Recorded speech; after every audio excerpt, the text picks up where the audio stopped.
नमस्कार दोस्तों। मैं भारतीय छात्र संसद का एक मेंबर और आज हमारे साथ हैं श्री लवराज धर्मसत्तू जी, जो कि उत्तराखंड से बिलोंग करते हैं। पिथौरागढ़ के मुनस्यारी के सीमांत इलाके से आते हैं और आज ही हमारे साथ ज्वाइन हुए हैं एक बहुत ही इम्पोर्टेंट टॉपिक पे, जो कि स्टूडेंट का आज आज के टाइम पे जो स्टूडेंट्स पे स्ट्रेस है और सक्सेस के लिए स्टूडेंट्स काफ़ी सफ़र कर रहे हैं। और की ऑफ सक्सेस के बारे में एक डिस्कशन के लिए हमारे साथ लवराज धर्मसत्तू जी कनेक्ट हुए हैं। धर्मसत्तू जी, हेलो, सुन सकते हैं? हाँ हाँ हाँ, बोलिए बोलिए। हाँ, तो अब आप अपने बारे में कुछ बताइए हमारे दर्शकों को। मेरा नाम लवराज सिंह धर्मसत्तू है और मैं बॉर्डर सिक्योरिटी फोर्स में हूँ, बीएसएफ में। और बीएसएफ का अपना एक मॉनिटरिंग टीम है और सारे जितने भी एडवेंचर स्पोर्ट्स है उसको हम लोग ऑर्गेनाइज करते हैं अपने फोर्स लेवल में। और जो हमारे नए ऑफिसर्स जेसीओज आते हैं उनको भी हम लोग उनका भी कंपलसरी है एडवेंचर कोर्स, उनके ट्रेनिंग का पार्ट है एक। तो उसको हम लोग ऑर्गेनाइज करते हैं और उनको सिखाते हैं कैसे माउंटेन में, रिवर में और हाई एल्टीट्यूड में किस तरह से जो है आपको काम करना है, या फिर नक्सल एरियाज में जहाँ पे ज़्यादा जंगल वाले एरिया में। तो बेसिकली यही चीज़ बताते हैं। मैं एक उत्तराखंड का एक रिमोट एरिया है, बोना करके एक गांव का नाम है, जी जी मुनस्यारी में पड़ता है। और तहसील मुनस्यारी, डिस्ट्रिक्ट पिथौरागढ़।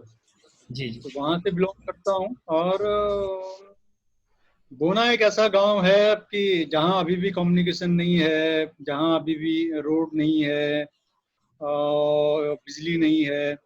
और ऐसे आज भी तो आप सोच सकते हैं कि आज से हमारा बचपन कैसा रहा होगा तब, जब बिल्कुल। आज ये हालत है। तो तब हम 35 किलोमीटर पैदल आते थे मुनस्यारी तक। और स्कूलिंग भी वहाँ पे सिर्फ 5 तक था। फिर हायर एजुकेशन के लिए आपको बाहर निकलना होता था वहाँ से। और बहुत अच्छा गांव है वो। और एक टाइम में एप्पल बहुत होता था वहाँ पे। आज आलू राजमा काफी होता है, लेकिन वही ट्रांसपोर्टेशन की प्रॉब्लम से हर टाइप की वेजिटेबल्स वहाँ होते हैं। पर जी जी। जो सर, एक सवाल पूछना चाहता हूँ। जो आपका स्पोर्ट्स है, एडवेंचर स्पोर्ट्स में किस तरीके की दिक्कत आती है नए स्टूडेंट्स को, और जो अपना स्ट्रेस लेवल है आप किस तरीके से कम कर पाते हैं उस हाई एल्टीट्यूड में, जिस तरीके से आप 7 बार एवरेस्ट चढ़े हैं? तो हमें अपने स्ट्रेस हम्म, लेवल को कंट्रोल करने के लिए किस तरीके के ऐसी डिफिकल्ट सिचुएशन को हैंडल करने के लिए क्या करना चाहिए? जैसे कि आज कोविड-19 की वजह से पूरे इंडिया में इतना स्ट्रेस का माहौल है, तो आप इसमें क्या एडवाइस देंगे?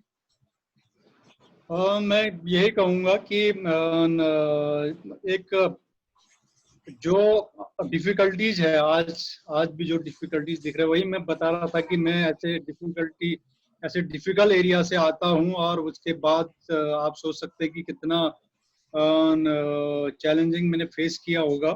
उसके बाद मैं यहाँ तक पहुंचा। तो कई बार मैं पीछे मुड़ के देखता हूँ तो मेरे को कई बार ऐसा लगता है कि जैसे कि मैं सपना देख रहा हूँ। क्योंकि एडवेंचर स्पोर्ट्स एक बहुत एक्सपेंसिव स्पोर्ट्स है, बहुत महंगा गेम है। उसके बाद भी जो है मैं यहाँ तक पहुंचा। तो ये एक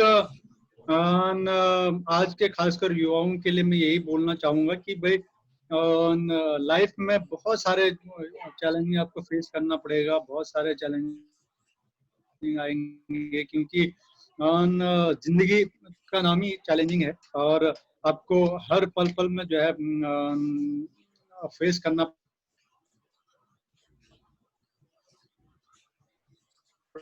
पड़ेगा। जिस हिसाब से आज का माहौल है और जिस हिसाब से फास्ट चेंजिंग आ रहा है, जैसे आप इवन ये लगा लो कि टेक्नोलॉजी नहीं देख लो। आज के डेट में, आज से कुछ साल पहले कम्युनिकेशन सिस्टम नहीं, कम था। फिर कंप्यूटर आया, फ्लॉपी सिस्टम आया, उसके बाद फिर सीडी आया। आज पेन ड्राइव में पता नहीं कितने डाटा फिट हो जाते हैं। तो जी इसी तरह से आपको अपने आप को भी चेंज करना पड़ेगा। यदि लाइफ में यदि कुछ करना है तो हमेशा कुछ ना कुछ आपको नई चीजें को फेस करनी पड़ेगी। तो मेरे ख्याल से जहां तक है, अपने आप को एक ऐसा लीडर बनाने की जरूरत है कि जो आप जो है एक जिस फील्ड में भी आप काम कर रहे हैं वहां पे आप जो है बहुत अच्छा काम कर सकते हैं। उसके लिए आपको आपकी एक लीडरशिप क्वालिटी आपके पास होनी चाहिए। और वो लीडरशिप क्वालिटी तब आएगा जब आप मेहनत करेंगे, जब आपके पास नॉलेज होगा, जब आपके पास उन चीज़ों के बारे में ज्ञान होगा, तभी जी आप एक अच्छा लीडरशिप कर सकते हैं। वो कहीं पे भी, आप ऑफिस में है या फिर मेरे तरह जैसे ट्रैकिंग में जा रहे हैं या एक्सपीडिशन में जा रहे हैं, तो वहाँ पे ये चीज़ें बहुत ज़रूरी है। मैं जस्ट एक चीज़ बताना चाहूँगा आपको, मेरा अपना एक्सपीरियंस है। जब टेप चलता था कैसेट वाला, तो ब्लू लाइन बस चलती थी दिल्ली में, और आज से लगभग 20 साल पहले की बात बता रहा हूँ मैं। जी तो जी बस में ड्राइवर ने जो है वो कैसेट को चेंज करने के लिए कुछ हरकत की, और उसमें जो है कोई स्पार्क हो गया और धुआं जैसे आने लग गया। तो जी तब तो सीएनजी भी नहीं आया था। तो लोग इतने पैनिक हो गए कि, जबकि उस बस में ज्यादा भीड़ भी नहीं थी, और लोग इतने पैनिक हो गए कि कई लोगों ने खिड़की से जंप मार दिया, और कई लोग जो दरवाजे पे फंस गए। तो मैं जस्ट बोल रहा था कि भाई कुछ नहीं हुआ, ड्राइवर पहले ही कूद चुका था नीचे, और मैं सबको बोल रहा था कि भाई कुछ नहीं हुआ है, जस्ट एक शॉर्ट सर्किट टाइप का हो रखा है, कोई आग आग नहीं लगी है। लेकिन कोई सुनने को तैयार नहीं था। लोग आपस में दरवाजे पे जो है चौक हो गए थे। तब जी मुझे लगा कि देखो पैनिक पैनिक, क्रिएट हो गया। कितना पैनिक क्रिएट हो गया वो। तो हमेशा जो है लाइफ में इस तरह से बहुत सारे जो मुश्किलें आएंगी उसमें आपको पैनिक नहीं होना है कभी भी। इस तरह से यदि पैनिक होंगे तो फिर आप वो वर्क नहीं कर सकते हैं जो आपके नीचे काम कर रहे हैं, या फिर आप जिनके साथ काम कर रहे हो, तो वो सब जो है घबरा जाएंगे और उनको भी जो है प्रॉब्लम्स होगी। तो आपने हमेशा कूल माइंड होके काम करना है। जिस फील्ड में भी आप काम कर रहे हैं वहां पे आपका सीनियर भी होगा। आप यदि प्राइवेट सेक्टर में काम कर रहे हैं तो आपका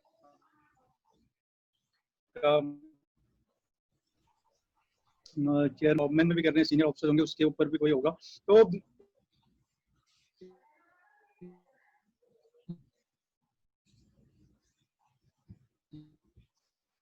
फील्ड में काम कर रहे हैं उस पर आपको नॉलेज होना चाहिए, उसके बारे में आपको जानकारी होनी चाहिए।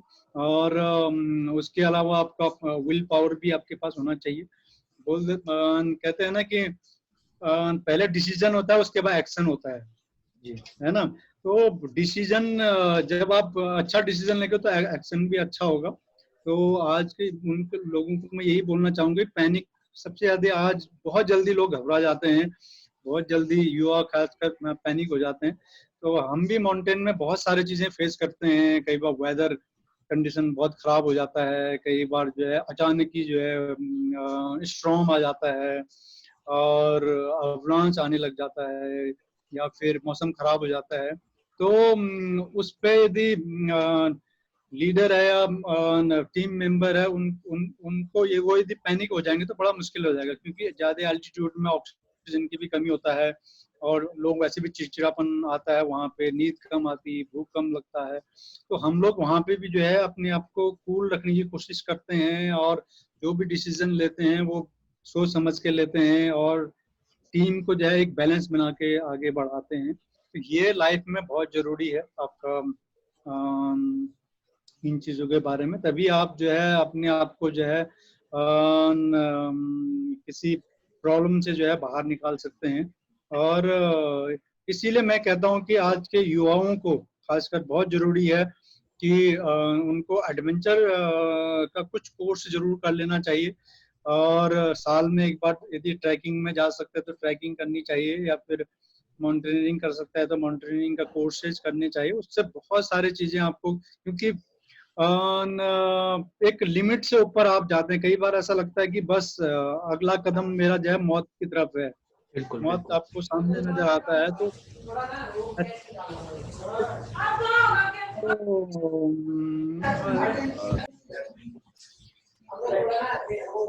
बहुत जरूरी है आज के उसमें भी आपको।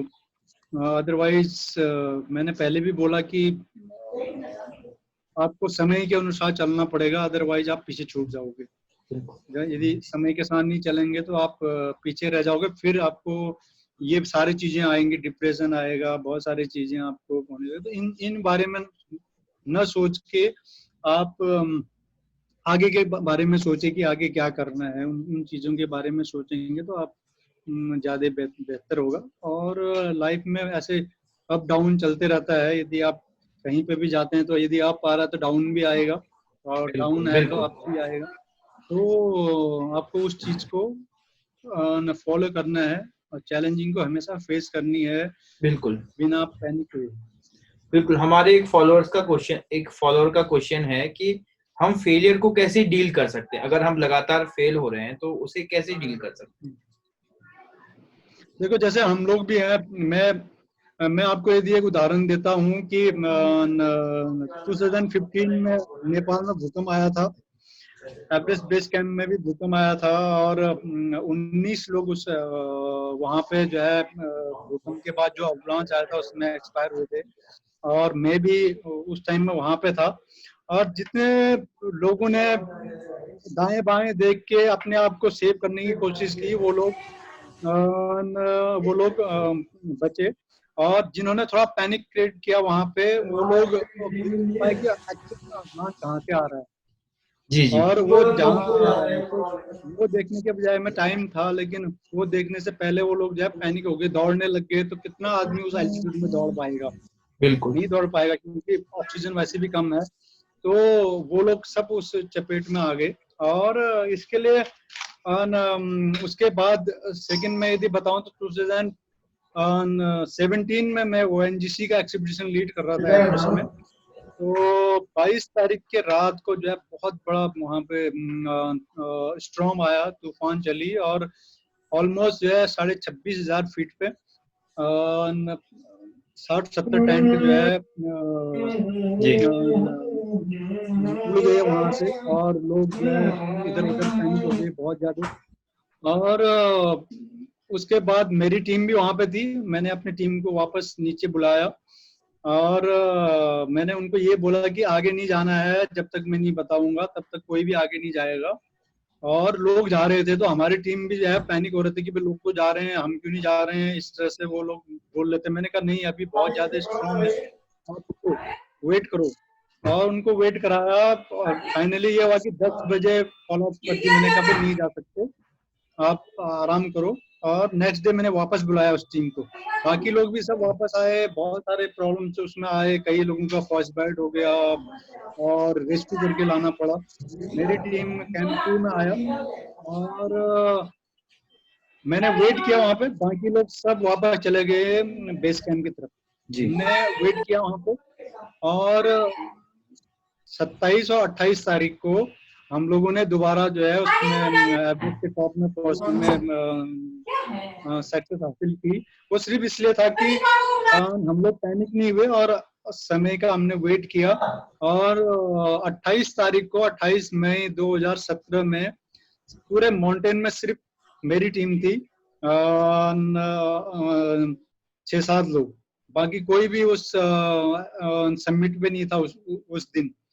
अदरवाइज माउंट एवरेस्ट में हर दिन 50 से कम कोई भी लोग नहीं होते। तो ये एक वो था, कभी भी गिव अप नहीं करना चाहिए। सबसे बड़ी बात है कि आपको गिव अप नहीं करनी चाहिए, कोशिश हमेशा जारी रखनी चाहिए, तभी आप किसी चीज से उभर सकते हैं। यदि आप हमेशा किसी उसमें आप फेलियर हो रहे हैं तो आपको गिव अप नहीं करना चाहिए, और अपने कोशिश को जारी रखना चाहिए। और कुछ आजकल बहुत सारी चीजें हैं, नई चीजें के बारे में भी आप सजेशन लोगों से ले सकते हैं। आज इंटरनेट का जमाना है, बहुत सारे लोगों से आप सजेशन ले सकते हैं, लेकिन गिव अप नहीं करेंगे तो आप जरूर सक्सेस होंगे। बिल्कुल। तो हमारा एक व्यूअर का एक और क्वेश्चन है कि आपने कंचनजंगा, माउंट एवरेस्ट और नंदाकोर जैसी कई सारी पर्वत श्रृंखलाओं को जीता है। तो इसमें शुरुआती समय में आपको किस किस मुश्किलों का सामना करना पड़ा था, जब आपने पहली पहली चोटी आपने कौन सी फतेह की? अब देखिए, मैंने बताया ना कि मैं ऐसे रिमोट एरिया से आता हूँ और एडवेंचर स्पोर्ट्स इतना एक्सपेंसिव है, बहुत जी महंगा गेम है। जी जी। जब मैंने स्टार्ट किया था तो फाइनेंशियली भी बहुत अच्छे नहीं थे हम लोग। और जब मैंने स्टार्ट किया था as a high altitude porter मैंने स्टार्ट किया था। और उसके बाद हाई एल्टीट्यूड पोर्टर जब मैंने शुरू किया, फिर उसमें मेरा व्यवहार अच्छा था, मेरा लोगों के साथ बात करना के तरीका अच्छे थे, और धीरे धीरे मेरे को नॉलेज भी मिल गया था। तो मैंने स्टार्टिंग जो है as a high altitude porter शुरू किया था। उसके बाद किचन में भी मैंने काम किया हाई एल्टीट्यूड में। और फिर धीरे धीरे जो है मैंने कोर्सेज किए। कोर्सेज करने के बाद मैं इंस्ट्रक्टर बना Nehru institute of mountaineering Uttarkashi में। फिर वहाँ छोड़ के मैं बीएसएफ में आया। तो बहुत सारे चैलेंजिंग आए, बहुत सारे मैंने फेस किया। आप सोच सकते हैं एक हाई एल्टीट्यूड में जब एक पोर्टर काम करता है, तो आज भी जो लोग काम करते हैं मेरे को आज भी उन पे काफी उनके बारे में मैं सोचता हूँ हमेशा कि देखिए टीम और एक हाई एल्टीट्यूड पोर्टर में बहुत अंतर होता है। उनका इक्विपमेंट में बहुत अंतर होता है। टीम के पास बड़े अच्छे इक्विपमेंट होते हैं, लेकिन एक हाई एल्टीट्यूड पोर्टर के पास जो है उतना अच्छा इक्विपमेंट नहीं होता है, और उतना अच्छा फैसिलिटीज उसको नहीं मिल पाता है उस एल्टीट्यूड में। हालांकि उस एल्टीट्यूड में बहुत सारी चीजें नहीं मिलती है, फिर भी कंपेरिजन ऐसा होता है। तो बहुत सारी चीजें मैंने फेस की। उसके बाद मैं यहाँ तक पहुंचा। वही मैंने बोला कि आज भी मेरे को सपना लगता है, लेकिन मैंने कभी गिव अप नहीं किया। तो उस फील्ड के बारे में, खासकर माउंटेनियरिंग एडवेंचर स्पोर्ट्स के बारे में, क्या वो माउंटेनियरिंग है, राफ्टिंग है, मैं पैराग्लाइडिंग भी करता हूँ, राफ्टिंग भी करता हूँ, स्कीइंग करता हूँ, स्कूबा डाइविंग भी करता हूँ थोड़ा बहुत। तो बहुत सारे चीजें पे मैंने अपने आप को अपना ट्रेनिंग भी किया, प्लस उसके बारे में नॉलेज भी बढ़ाया। तभी मैं इंटरनेशनल एक्सपीडिशनों में लीडर भी गया, और बीएसएफ का एक्सपीडिशन लीड किया, और ऑर्गेनाइजेशन के टीम को लीड किया, ट्रेनिंग दिया। तो ये बहुत सारे चैलेंजिंग था। तो अब तो इससे आपको आप जिस जिस फील्ड में भी काम करें उसके बारे में आपको थोरोली नॉलेज होना चाहिए, जी और उसके लिए आपको मेहनत करनी पड़ेगी। जी। एक और सवाल था आपके साथ। आपको कुछ वर्ष पहले भारत का चौथा सबसे सर्वश्रेष्ठ पुरस्कार मिला था, जो कि पद्मश्री था, माननीय राष्ट्रपति प्रणब मुखर्जी द्वारा। तो आपका वो सुनहरा अवसर कैसा लगा? आपको एक राष्ट्रीय स्तर का इनाम भी दिया गया। क्या सरकारों ने आप उसके बाद उसके प्रति, स्पोर्ट्स जो एडवेंचर स्पोर्ट्स है उसके प्रति सरकार का कैसा रुझान रहा? यदि मैं बोलूं तो इंडिया में जो एडवेंचर स्पोर्ट्स के बारे में बहुत ज्यादा लोगों को जो है नॉलेज नहीं है, और ना सरकार का बहुत ज्यादा इस पे कोई रुख है, और इस स्पोर्ट्स ही नहीं मानते हैं इसको, और इसके लिए कोई फंड भी नहीं है। यदि आप स्पोर्ट्स मिनिस्ट्री में जाएंगे या यूथ अफेयर में जाएंगे, तो वहाँ पे इसके लिए कोई भी फंड नहीं है, ना स्टेट गवर्नमेंट के पास है इसका कोई फंड। जब भी आप यदि कोई प्लानिंग लेके जाते हैं तो वो लोग लास्ट में यही बोलते हैं कि इसके लिए कोई भी फंड नहीं है। तो इसलिए जो है यहाँ पे थोड़ी सी मुश्किलें आती है। और मैं इन्वायरमेंट से भी जुड़ा हूँ आज भी। और वहाँ पे हमने एवरेस्ट में बहुत सारे इन्वायरमेंट पे काम किया, गार्बेज उठा के लाए। तो मैं एक पहला मेरी टीम थी जिसने 21,000 फीट से जो हेलीकॉप्टर से जो है 1000 केजी गार्बेज बेस कैंप तक लाया, और बेस कैंप से नीचे हमने टोटल 1500 केजी गार्बेज लाया ओएनजीसी की टीम ने, जिसका मैं लीडर था।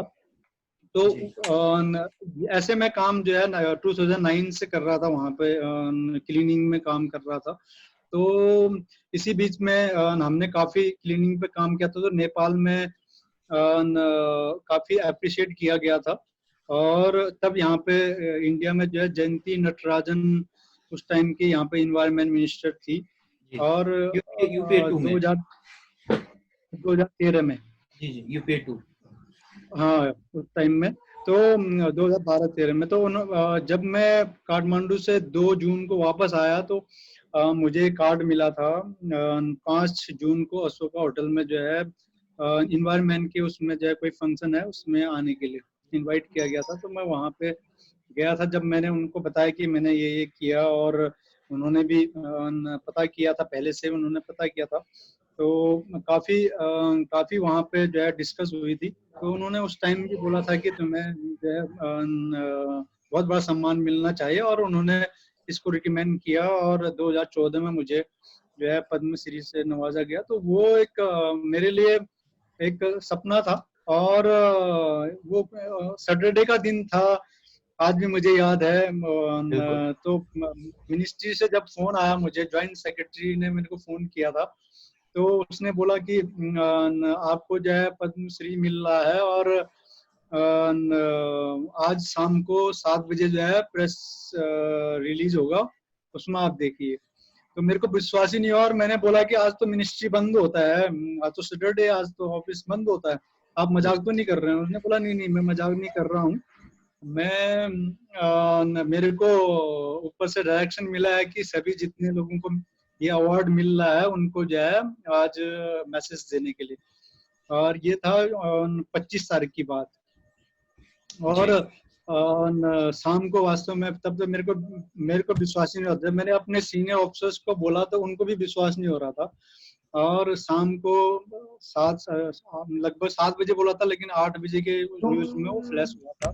तो जी। अब मुझे आज भी मतलब मुझे लगता है कि इतना बड़ा ऑनर मुझे मिलना, और बहुत खुशी की बात थी वो। और एक ये अवार्ड मिलने के बाद जो है मुझे ऐसा लगता है कि मेरी जिम्मेदारी और बढ़ गई है, जी देश के प्रति, या फिर इन्वायरमेंट के प्रति को, या फिर एडवेंचर स्पोर्ट्स के प्रति बोलिए, या फिर युवाओं को इस फील्ड में आगे लाने के लिए जो है मैं बहुत सारे काम कर रहा हूँ। आज बहुत सारे लोगों का मेरे को फोन आता है, ऑलमोस्ट रोज ही 5-6 लोगों का फोन आता है, कहाँ कहाँ से नंबर लेके। कुछ लोग बेसिक एडवांस कोर्स किए होते हैं कि भाई आगे हमने कैसे करना है। तो मैं बहुत अपना जो भी मेरे पास नॉलेज है उसके बारे में उनको बताता हूँ, कैसे एडवेंचर स्पोर्ट्स में आपने जाना है। जितने बेसिक एडवांस कोर्स कर रखा है, तो उनको मैं बोलता हूँ कि कैसे इंडियन माउंटेनियरिंग फाउंडेशन से आपको जुड़ना है, उनके एक्सपीडिशन में जाना है। जो इंडियन माउंटेनियरिंग फाउंडेशन जो है वो युवाओं को प्रमोट करता है माउंटेनियरिंग के लिए, एडवेंचर स्पोर्ट्स के लिए। उनसे कैसे जुड़ना है उनके बारे में उनको मैं बताता हूँ। मेरे को बड़ा अच्छा लगता है कि लोगों को बताते हुए, और लोग फोन करते हैं तो मैं उनको गाइड करता हूँ, बड़ा अच्छा लगता है। जी। तो ये आपका जिंदगी का सबसे अच्छा खूबसूरत पल होगा जब आप राष्ट्रपति भवन में उपस्थित थे। तो हम आपके सामने एक और बात बोलना चाहते हैं।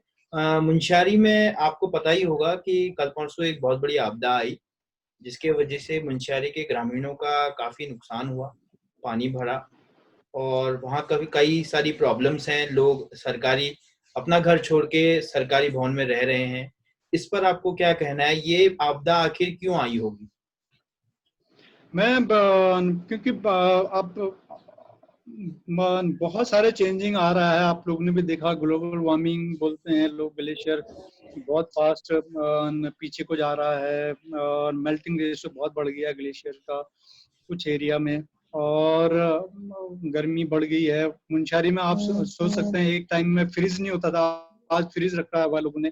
कुछ लोगों ने तो पंखे भी लगा रखे हैं, जबकि जून में भी हम लोग जो है कोट पहनते थे वहां पे। जी चेंजिंग आ रखी है। दूसरा ये है कि अभी मुंशियारी में टूरिस्ट काफी जा रहे हैं, और मैं 3-4 साल पहले से भी बोल रहा था लोगों को, वहां पे जब भी टूर्नामेंट के दौरान में गया या वैसे गया, मैं हमेशा लोगों को बोलता था कि भाई अब यहाँ पे टूरिस्ट आने लग गए हैं, और गंदगी काफी ज्यादा बढ़ने लग गया है। तो आपको बहुत जरूरी है मुंशियारी में कि भाई एक रिसाइकलिंग प्लांट लगाने का, जिसमें कि गार्बेज जाए और इन्वायरमेंट जो है ज्यादा खराब ना हो। जो नाली हाली में जो लोग डालते हैं गार्बेज को, वो उस रिसाइकलिंग प्लांट में जाएगा तो कुछ लोगों को रोजगार भी मिलेगा, प्लस उसका खाद भी बनेगा और वही खाद जो है वहां पे लोगों के खेतों में काम आएगा।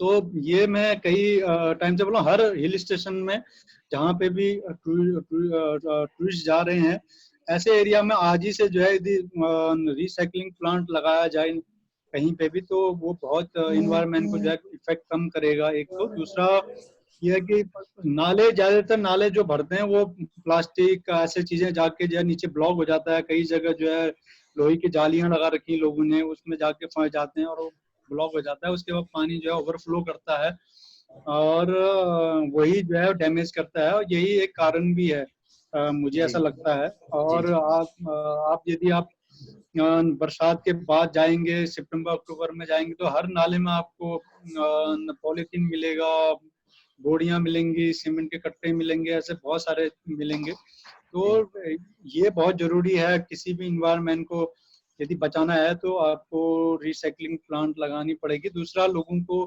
प्लांटेशन करनी चाहिए, ज्यादा से ज्यादा जो है प्लांटेशन करे। तो खाली प्लांट लगाने से फायदा नहीं है, और प्लांट लगाने के बाद उसको देखभाल करना भी जरूरी है। कम से कम 5 साल जो है यदि प्लांट लगाते हैं तो 5 साल आपको उसका देखभाल करना बहुत जरूरी है, अदरवाइज वो प्लांट सक्सेस नहीं होगा। हम लोग बोलते हैं कि भाई हमने हजारों पेड़ लगाया एनवायरनमेंट डे में या फिर और टाइम हरिया ये बीच में जो एक महोत्सव आता है उसमें, लेकिन रेला उसके बाद हम छोड़ देते हैं उसको।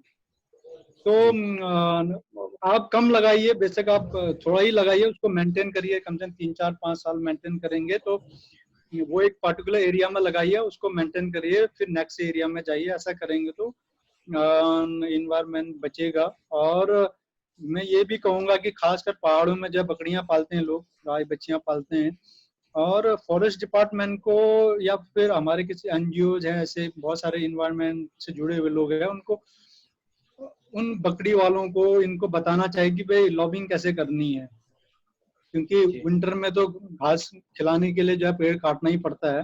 लेकिन उसका मेन ब्रांच न काट के साइड के लॉबिंग किया जाए तो आगे वो बढ़ता रहेगा। अदरवाइज मेन ब्रांच ही उसका काट देंगे तो फिर वहीं पे खत्म हो जाता है वो। खासकर ओक है, सिल्वर ओक है, या फिर बांज है, वहाँ पे जो लोकल पेड़ हैं, वो उनका साइड के ब्रांचेज आप काटेंगे, मेन न काट के साइड के काटेंगे तो काफी वो फिर वो बढ़ता रहेगा, अदरवाइज वो खत्म हो जाता है वहीं पे। ये बिल्कुल चीजें बिल्कुल मैं अक्सर जब भी जाता हूँ अपने गांव में या फिर बकरी वाले मेरे को मिलते हैं, उनको मैं जरूर बताता हूँ कि भाई इस तरह से आप, क्योंकि उनको घास तो खिलाना ही है, लेकिन कैसे काटना है उसके बारे में उनको थोड़ा सा नॉलेज दिया जाए तो वो लोग काफी हद तक जो है इसको इस पे जो है वो काम कर सकते हैं। अदरवाइज छोटे छोटे पौधे को भी, वो पेड़ को भी जो है वो काट देते हैं पूरी तरह से। तो बिल्कुल ये एक बहुत जरूरी है इन्वायरमेंट को बचाने के लिए। तभी मुंशियारी में आज भी काफी फोटोग्राफ भेजे हैं लोगों ने।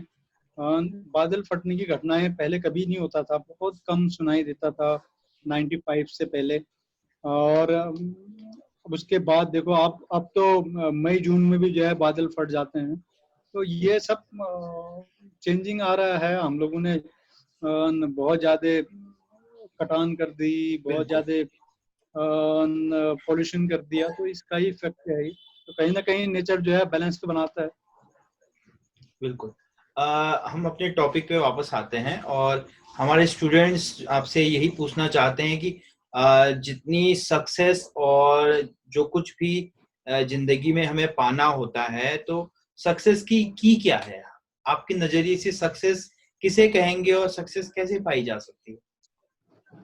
भाई किसी भी फील्ड में आप काम कर रहे हैं, जिस जिस चीज को भी आपने चुना है, जिस फील्ड को भी आपने चुना है, उस फील्ड में अप डाउन तो आएगा, लेकिन जी आप गिव अप मत करिए। सबसे बड़ी बात है कोशिश जारी रखिए। और बोलते हैं कोशिश करने वालों की हार नहीं होती, बोलते हैं। तो आप गिव अप नहीं करेंगे, उस पे काम करते रहेंगे तो आपके सक्सेस जो है आपको मिलेगा। हो सकता है थोड़ा सा कभी किसी को थोड़ा लेट मिल सकता है, किसी को पहले मिल सकता है, लेकिन बहुत जरूरी है। और उस फील्ड में आपको नॉलेज बहुत जरूरी है। जिस फील्ड में भी आप काम करें उस फील्ड के बारे में आपको नॉलेज होना चाहिए। आप किसी भी फील्ड में काम कर रहे हैं, आप इंटरनेट के फील्ड में काम कर रहे हैं, आप सॉफ्टवेयर में काम कर रहे हैं, जिस भी, या मेरी तरह जैसे माउंटेनियरिंग कर रहे हैं, एडवेंचर स्पोर्ट जो भी कर रहे हैं, उसमें आपको मास्टर होने की जरूरत है। और उसके बारे में नॉलेज, थोड़ी आपको यदि नॉलेज है तो आप सक्सेस जरूर पाएंगे। और सबसे बड़ी बात है कि आपको गिव अप नहीं करना है किसी भी, जिस चीज में भी आप वो कर रहे हैं।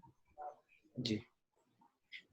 जी, अब एक समय की पाबंदी होने की वजह से हम आपसे एक छोटा सा प्रश्न, एक आखिरी प्रश्न लेंगे। हम आपसे ये पूछना चाहते हैं कि आज के युवाओं में जो स्ट्रेस है, काफी जो एक तरीके का, काफी एक इस तरीके का माहौल बन चुका है जो कोविड-19 ने भी बनाया है। एक प्रेशराइज्ड माहौल कि हमारा एक साल खराब हो रहा है या आने वाला साल खराब हो रहा है। कई लोगों ने जॉब्स लूज की है, युवाओं ने भी जॉब्स लूज की है। कंट्री का जो हमारा बेरोजगारी दर है वो बहुत ज्यादा बढ़ चुका है। तो आज के समय पे युवाओं को अपनी प्रॉब्लम्स को डील करने के लिए या स्पोर्ट्स को चुनना, एडवेंचर स्पोर्ट्स को आगे आगे चुनना एक सही विकल्प रहेगा? तो एडवेंचर स्पोर्ट्स जो है तो बहुत अच्छा है, लेकिन इस पे इंडिया में खासकर कहें तो रोजगार बहुत ज्यादा है नहीं है इसमें। जी, लेकिन आप एक जैसे मुनस्यारी की यदि बात कहूँ मैं, तो मुनस्यारी में जो भी गाइड का काम करते हैं, छोटा मोटा जो भी कर रहे हैं या फिर करना चाहते हैं, तो उसको सबसे पहले तो उस एरिया के बारे में पूरा इतिहास पता होना चाहिए, उसका हिस्ट्री पता होना चाहिए उसको, उसके फ्लोरा फोना, वहाँ पे जो भी जीव जंतु है उसके बारे में थोड़ी उसको नॉलेज होना चाहिए। और तभी वो एक बहुत अच्छा अच्छा गाइड का काम कर सकता है। क्योंकि टूरिज्म एक ऐसा सेक्टर है जिसमें रोजगार का बहुत सारे साधन है, और टूरिज्म बढ़ेगा तो हर एक को फायदा होगा। उसका टैक्सी वाले को भी फायदा होगा, ट्रेन से आएंगे ट्रेन को फायदा होगा, टैक्सी वाले को फायदा होगा, वहां पे होटल में खाएंगे, कुछ मुनस्यारी में कुछ सामान खरीदेंगे, उलन के सामान खरीदेंगे, या फिर जो भी बिस्किट टॉफी जो भी खरीदेंगे, वो एक वहाँ का अर्निंग का साधन बनेगा। और वैसे वहाँ पे जो गाइड का काम कर रहे हैं उसको मैंने बोला कि उसको नॉलेज होना चाहिए उसके बारे, उस एरिया के बारे में, जिस जिस टूरिस्ट को वो लेके जा रहा है, तो उस टूरिस्ट को जो है उस बिल्कुल, एरिया के बारे में बिल्कुल। गाइड के थ्रू जो है सर्टिफाई होना बहुत जरूरी है कि भाई जो गाइड बता रहा है उस पे उसको संतुष्टि मिलेगा तो वो आगे पब्लिसिटी करेगा। और जैसे अभी है प्राइवेट जॉब सारे चले गए हैं, तो हमें इससे घबराना नहीं चाहिए। जरूर एक दो साल ये पैनिक है, एक दो साल प्रॉब्लम्स है जी, आएंगे, लेकिन हमें अपनी कोशिश जारी रखनी चाहिए। और यदि आप किसी दूसरे जॉब में जाना चाह रहे हैं तो वहाँ पे भी आप कोशिश जारी रखेंगे तो ऑप्शन बहुत सारे हैं, आज बहुत सारे ऑप्शन हैं। ऐसा ऐसा कुछ नहीं लाइफ में। आप कोशिश करिए तो जिस वही बोलूँगा, जिस फील्ड में भी आपको यदि जाना है तो वहाँ उसके बारे में आप नॉलेज रखेंगे तो आपको पक्का सक्सेस मिलेगा, आपको लोग लेंगे, आपको लोग ऑफर करेंगे। और आप अपने आप को जो है माहौल के अनुसार यदि ढालेंगे तो ज्यादा अच्छा रहेगा। तो इसीलिए मैंने बोला कि विल पावर भी बहुत जरूरी है। फिजिकली मेंटली जो है ज्यादा स्ट्रांग होना बहुत जरूरी है। इसलिए आप मेंटल स्ट्रेंथ की जरूरत है, मेंटल। बिल्कुल बिल्कुल। तो आप एक छोटे से मैसेज के साथ या किसी गीत के साथ इस वीडियो को खत्म कर सकते हैं, अगर आप कोई छोटा सा मैसेज देना चाहें आज के यूथ के लिए। युवाओं से यही बोलना चाहूंगा मैं, खासकर अभी कि कोरोना का टाइम है और अपना ख्याल रखिए। और मास्क को मत उतारिए कभी, इसको हमेशा जो है जहाँ भी आप जा रहे हैं मास्क को पहन के जाइएगा, और डिस्टेंस को मेंटेन करिए, जो गवर्नमेंट बोल रहा है उसका उसको फॉलो करिए। और बाकी कोशिश जारी रखिए अपना, जी और जी, जरूर कोशिश आपको हमेशा जारी रखनी चाहिए। जारी रखिएगा और जी आपको सक्सेस मिलेगी। मैंने बोला था ना कि अप डाउन आता है, तो उसको आप जब बखूबी फेस कर सकते हैं, बशर्ते जो है आप अपने माइंड को जो है स्ट्रांग रखिए, बिल्कुल अपने विल बिल्कुल पावर को। बिल्कुल। हिंदी के एक बहुत बड़े साहित्यकार ने कहा है कि जब आप हार मान जाते हैं तो आप जीत के बहुत नजदीक होते हैं, इसलिए हार नहीं माननी चाहिए। बिल्कुल बिल्कुल बिल्कुल, बहुत बिल्कुल। ट्रू बात है ये। तो आज आज के टाइम में जो है ये बहुत जरूरी है। जी जी थैंक यू जी। सभी दर्शकों को, चलिए, बहुत बहुत धन्यवाद। Thank you so much Lavraj Singh Dharmasattu ji को आज हमारे कार्यक्रम में आए। Thank you so much. अब इनके साथ हम बिल्कुल कोरोना टाइम खत्म होने के बाद जरूर इनसे मिलेंगे। जय हिंद, जय भारत, जय जरूर जरूर उत्तराखंड। जरूर, थैंक यू। चलिए।